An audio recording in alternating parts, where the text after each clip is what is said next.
Slavery museum എന്ന് ആദ്യമായി കേട്ടപ്പോൾ ആശ്ചര്യമായിരുന്നു. Natural history museum, science and technology museum, rail museum തുടങ്ങി പലതരം മ്യൂസിയങ്ങളെക്കുറിച്ച് കേട്ടിട്ടുണ്ടെങ്കിലും സ്ലേവറി പോലെ ഒരു കൺസെപ്റ്റിനെ പറ്റി ഒരു മ്യൂസിയം എന്നുള്ളത് വല്ലാത്തൊരു പുതുമയായി തോന്നി. ലിവർപൂൾ ആൽബർട്ട് ഡോക്കിലെ മെർസിസൈഡ് മാരിടൈം മ്യൂസിയം ബിൽഡിങ്ങിൽ പ്രവർത്തിക്കുന്ന ഇൻ്റർനാഷണൽ സ്ലേവറി മ്യൂസിയത്തിലെ കാഴ്ചകളാണ് നിങ്ങൾക്ക് മുമ്പിൽ ഞങ്ങൾ കൊണ്ടുവരുന്നത്.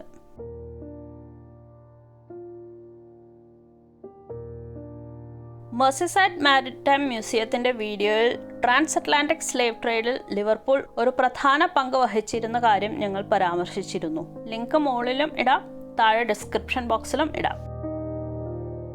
ഓഗസ്റ്റ് 23 സ്ലേവറി റിമെമ്പറൻസ് ഡേ ആയി ആചരിക്കുന്നു. 2007 അത്തരം ഒരു സ്ലേവറി റിമെമ്പറൻസ് ഡേയിലാണ് ഇൻ്റർനാഷണൽ സ്ലേവറി മ്യൂസിയം ലിവർപൂളിൽ തുടങ്ങിയത്.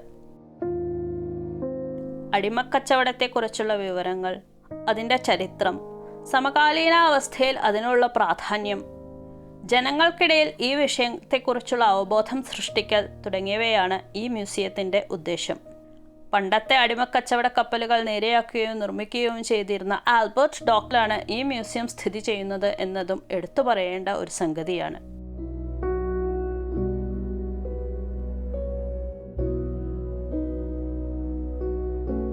ഇവിടെ കാണുന്നത് ഫ്രീഡം എന്ന പേരിലുള്ള ഒരു ഇൻസ്റ്റലേഷനാണ്. ഈ ഫ്രീഡം എന്നുള്ള സ്കൾപ്ചർ റീസൈക്കിൾഡ് മെറ്റീരിയൽസിൽ നിന്ന് ഉണ്ടാക്കിയതാണ്.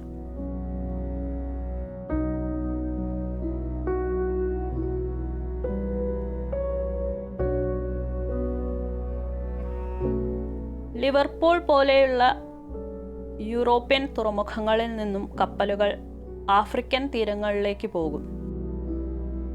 അവിടെ നിന്നും അടിമകളാക്കപ്പെട്ട ആഫ്രിക്കൻ വംശജരെയും കൊണ്ട് ഈ കപ്പലുകൾ അമേരിക്കയിലേക്ക് പോകും.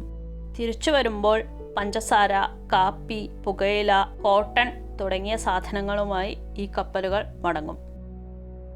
1500 മുതൽ 1865 വരെ കോടിക്കണക്കിന് ആഫ്രിക്കൻ വംശജരെയാണ് ഇത്തരത്തിൽ അടിമകളാക്കി പ്ലാന്റേഷനിലും മറ്റും ജോലിക്കായി കടത്തിക്കൊണ്ടുപോയിരുന്നത്. 1780കളോടെ ലിവർപൂൾ യൂറോപ്പിലെ തന്നെ അടിമക്കച്ചവടത്തിൻ്റെ തലസ്ഥാനമായി മാറി. ബ്രിട്ടന്റെ അറ്റ്ലാന്റിക്കിന് കുറുകെയുള്ള അടിമക്കച്ചവടത്തിൽ പകുതിയിലധികവും ലിവർപൂൾ വഴിയായിരുന്നു അത്രേ. അതിലൂടെ നേടിയ സമ്പത്തും വ്യാപാരവും ഈ നഗരത്തിനെ ബ്രിട്ടനിലെ സമ്പന്നവും പ്രധാനപ്പെട്ടവുമായ ഒരു നഗരമാക്കി മാറ്റി. ലിവർപൂൾ കപ്പലുകൾ ഏതാണ്ട് 1.5 മില്യൺ ആഫ്രിക്കൻ വംശജരെയാണ് അടിമക്കച്ചവടത്തിന് ഇരയാക്കിയത്. ഒരു തരത്തിൽ അടിമക്കച്ചവടത്തിൻ്റെ സിരാകേന്ദ്രമായിരുന്നു ഇവിടമെന്ന് നമുക്ക് പറയാം. ലിവർപൂളിൽ നിന്ന് മാത്രം 5000 ഇത്തരം യാത്രകൾ പ്രത്യേകിച്ചും കരീബിയൻ ദ്വീപുകളിലേക്ക് പോയിട്ടുണ്ടെന്നാണ് കണക്ക്. നോർത്ത് അമേരിക്കയിലെ കരോലൈനയിലും വിർജീനിയ, മേരിലാൻഡ് തുടങ്ങിയ സ്ഥലങ്ങളിലേക്കുമാണ് അധികം ഇത്തരം യാത്രകൾ നടത്തിയിരുന്നത്.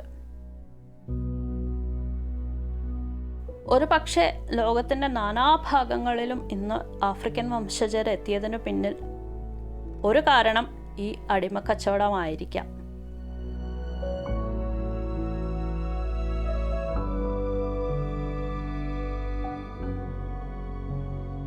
ലൈഫ് ഇൻ വെസ്റ്റ് ആഫ്രിക്ക എന്ന ഈ സെക്ഷനിൽ ആഫ്രിക്കയുടെയും ആഫ്രിക്കൻ ജനതയുടെയും ജീവിതത്തെക്കുറിച്ചുള്ള വിവരങ്ങളാണ് നമുക്ക് ലഭിക്കുന്നത്.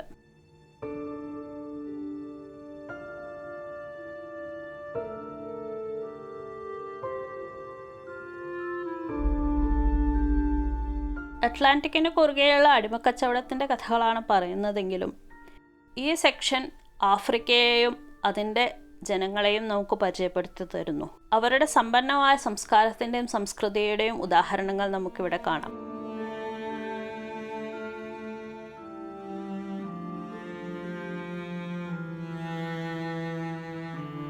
വളരെ സമ്പന്നമായ സംസ്കാരവും സംസ്കൃതിയും ഉണ്ടായിരുന്ന ഒരു ജനസമൂഹത്തെയാണ് പലപ്പോഴും അധകൃതരെന്നും അപരിഷ്കൃതരെന്നും നാം മുദ്രകുത്തുന്നത്. അവരുടെ തനത് കലാസൃഷ്ടികളും മറ്റും എത്ര ഉന്നതമായിരുന്നു എന്നതിൻ്റെ ഒരു ചെറിയ ഉദാഹരണം നമുക്കിവിടെ കാണാം.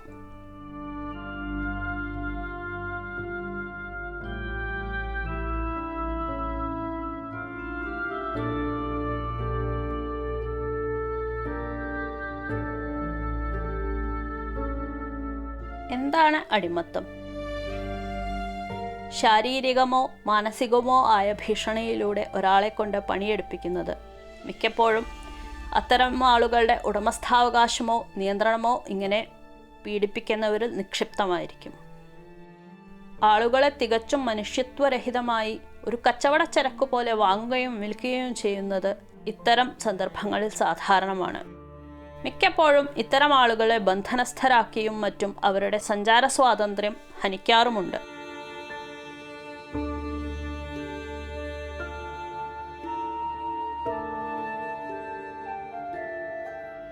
പ്ലാന്റേഷൻ തൊഴിലാളികളുടെ ജീവിതവും ജോലിസ്ഥലത്തെ യാതനകളും മറ്റുമാണ് ഈ എക്സിബിറ്റ്സിൽ നമുക്ക് കാണാവുന്നത്. ഇങ്ങനെ 100 കണക്കിന് പ്ലാന്റേഷൻസ് ഉണ്ടായിരുന്നു, അവിടെ ആയിരക്കണക്കിന് അടിമകളും എന്നറിയുമ്പോഴാണ് അതിൻ്റെ വ്യാപ്തി കുറച്ചെങ്കിലും നമുക്ക് മനസ്സിലാവുക.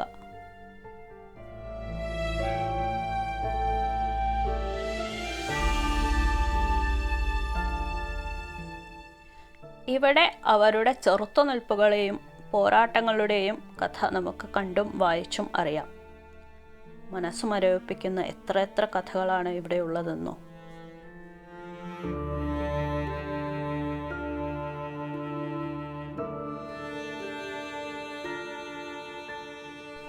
ആയിരത്തി 1807 ബ്രിട്ടീഷ് പാർലമെൻറ്റ് അടിമക്കച്ചവടം നിർത്തലാക്കി. 1834 ബ്രിട്ടീഷ് കോളനികളിലും അത് നിർത്തലാക്കിയെങ്കിലും പൂർണ്ണ രൂപത്തിൽ അത് പ്രാബല്യത്തിലെത്താൻ 1838 വരെ കാത്തിരിക്കേണ്ടി വന്നു. 1861 മുതൽ 65 വരെയുള്ള ആഭ്യന്തര യുദ്ധത്തെ തുടർന്ന് അമേരിക്കയിലും അടിമക്കച്ചവടം നിർത്തലാക്കി.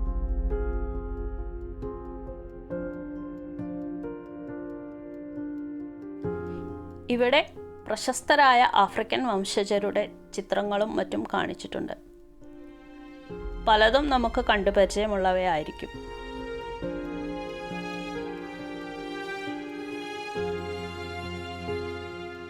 വൈറ്റ് സുപ്രീമസിയുടെ പ്രതീകമായ ക്ലൂ ക്ലക്സ് ക്ലാനിൻ്റെ യൂണിഫോമും ഇവിടെ കാണാം.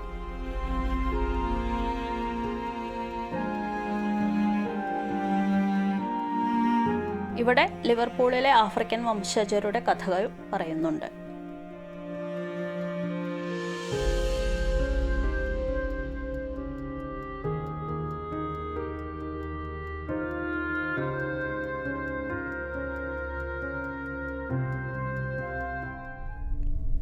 സ്ലേവറി എന്ന് കേൾക്കുമ്പോൾ അതൊക്കെ പണ്ടുണ്ടായിരുന്ന കാര്യമാണ്, ഇപ്പം അങ്ങനത്തെ ഒന്നും നടക്കുന്നില്ല എന്നുള്ളൊരു മിഥ്യാധാരണ ഒരുപക്ഷെ നമുക്കുണ്ടാവാം.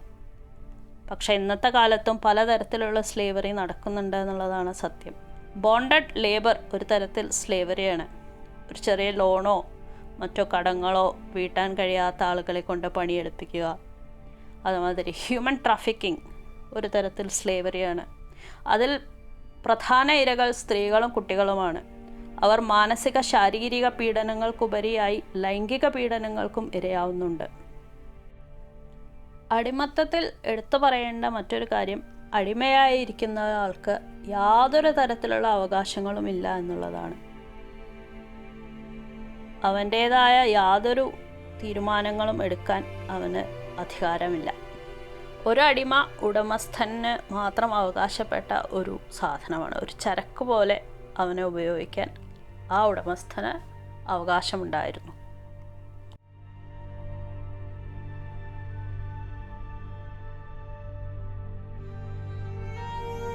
റേസിസം, വൈറ്റ് സുപ്രീമസി തുടങ്ങി എന്നോ കാലഹരണപ്പെട്ടു പോകേണ്ടിയിരിക്കുന്ന പല ചിന്തകളും വീണ്ടും പ്രചാരം ലഭിക്കുന്ന ഒരു കാലമാണ് വർത്തമാനകാലം. തികച്ചും ലജ്ജാകരമായ ഒരു അവസ്ഥയാണിത്.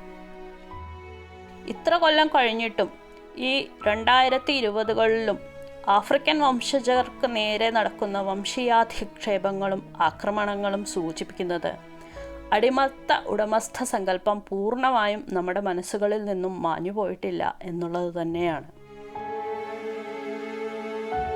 ഒട്ടും അഭിമാനിക്കാവുന്ന ഒരു ചരിത്രമല്ല അടിമക്കച്ചവടവുമായി ബന്ധപ്പെട്ട ലിവർപൂളിനുള്ളതെങ്കിലും ചരിത്രത്തിൽ നിന്നും കിട്ടിയ പാഠങ്ങൾ മറന്നു പോവാതിരിക്കാനും അത് ആവർത്തിക്കാതിരിക്കാനും നടത്തുന്ന ഇത്തരം ശ്രമങ്ങൾ അഭിനന്ദനാർഹം തന്നെ.